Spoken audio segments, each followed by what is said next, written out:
Imagina só, há mais de 2.400 anos, lá no templo de Apolo em Delfos, uma frase bem simples foi gravada na pedra. Uma frase que, sem exagero, se tornou o pilar de todo o pensamento ocidental.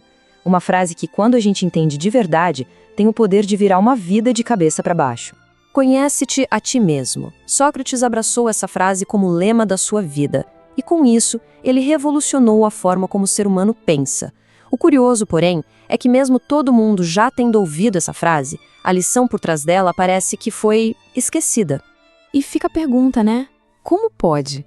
A gente vive na era com maior acesso à informação da história, o mundo todo na palma da mão, e ainda assim parece que sabemos muito pouco sobre nós mesmos.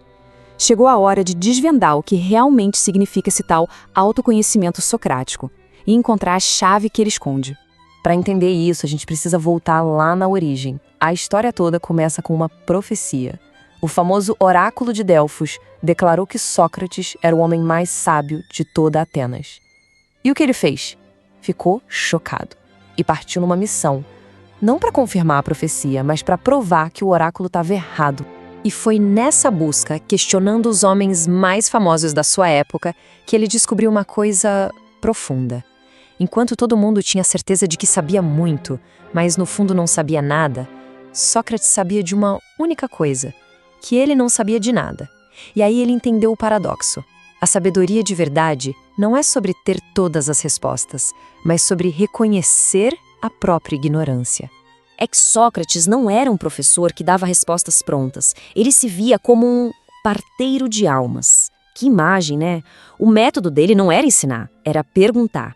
Era ajudar cada um a encontrar suas próprias verdades, aquelas que já estavam escondidas lá dentro.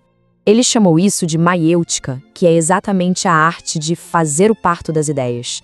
Com perguntas afiadas, ele provocava as pessoas a darem à luz os próprios pensamentos, a enxergarem as contradições que moravam em suas próprias crenças.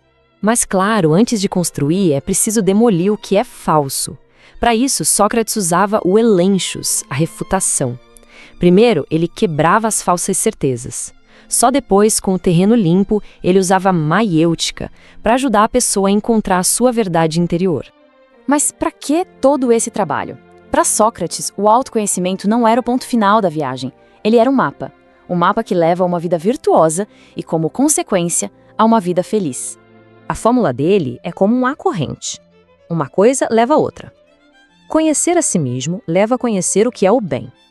Saber o que é o bem leva a agir de forma virtuosa. E a ação virtuosa, bem, esse é o único caminho para a felicidade de verdade. Aquilo que os gregos chamavam de eudaimonia. Pensa bem, se uma pessoa não sabe quem ela é, o que a move, quais são os seus valores mais profundos, como é que ela vai tomar decisões que a levam para uma vida plena, uma vida autêntica?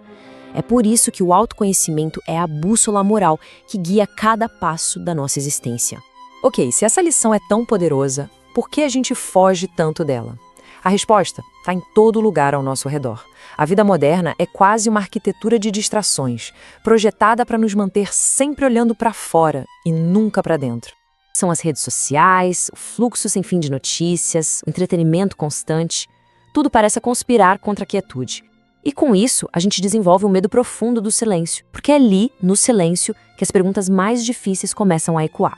E por trás de toda essa fuga existe um medo. O medo do que se pode encontrar quando se olha para dentro, né? As fraquezas, as contradições, os cantos mais escuros. A distração, nesse sentido, funciona como um anestésico. Muitas vezes parece mais fácil fugir do que encarar a própria verdade. Só que o preço dessa ignorância é muito alto. É uma vida à deriva. Uma vida baseada no que os outros esperam, repetindo os mesmos erros, uma existência que nunca parece ser de fato nossa. Afinal, sem saber quem se é, como saber para onde se está indo? Mas para quem tem a coragem de embarcar nessa jornada, a recompensa é imensurável. Olhar para dentro não é um ato de fraqueza, pelo contrário, é o maior ato de coragem que existe.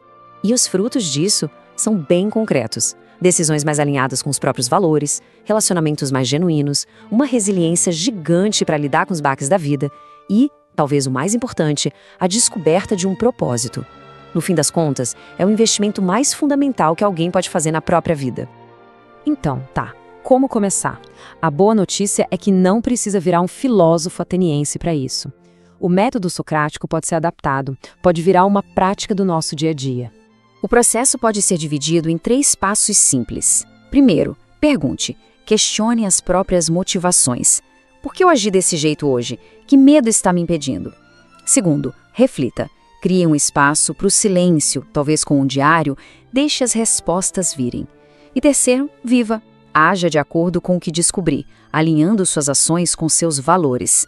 O segredo é criar o hábito de se investigar com curiosidade e sem julgamento. Aquela frase, conhece-te a ti mesmo, não é só uma citação antiga e empoeirada.